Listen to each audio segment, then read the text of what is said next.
সপ্তাহের ব্যবধানে সারা দেশে কিছুটা কমেছে সবজি ও ডিম মুরগির দাম। বরিশালে কেজিতে 40 টাকা কমে শসা 60 টাকায়, আর প্রতি হালি লেবু বিক্রি হচ্ছে 50 টাকায়।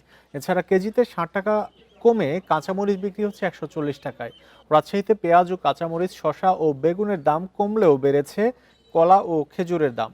চট্টগ্রামে এক সপ্তাহের ব্যবধানে 20 থেকে 30 টাকা কমে দেশি মুরগি বিক্রি হচ্ছে 640 টাকায়, আর 20 টাকা কমে সোনালী মুরগি 340 টাকা এবং ব্রয়লার মুরগি বিক্রি হচ্ছে 200 টাকায়। আর 5 টাকা কমে ডিম বিক্রি হচ্ছে 100 টাকা ডজন। এদিকে সিলেটে গাজর, কাঁচামরিচ, ফুলকপি, বাঁধাকপি সহ সব ধরনের সবজির দামই বাড়তি। বিক্রেতাদের দাবি সরবরাহ কম থাকায় দাম বেড়েছে।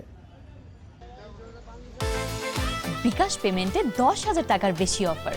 শপিং চলছে তো। শসা এখনো 60 টাকা কেজিতে আছে। এটা 30-40 টাকা অথবা এর নিচে নামলে এটা আমাদের জন্য স্বস্তির হয়। প্রশাসনের দ্বারা যদি আরেকটু মনিটরিং হতো, দামটা একটু কমতো, তাহলে আমাদের থেকে আমরা মধ্যবিত্ত যারা আছি তারাও এটা কিনে খেতে পারতাম। বেগুন ভালোটা 80 থেকে 100 টাকা, টমেটো আগের দামে 40-50 টাকা, লেবুর দরও গড়ে হালি প্রতি 20 টাকা কমছে। পর্যাপ্ত পরিমাণ সরবরাহ আছে, হোটেল, রেস্টুরেন্ট, বিয়ে শাদী সব বন্ধ, ওই জন্য মুরগির দামটা কমছে, সামনে আর কমতে পারে।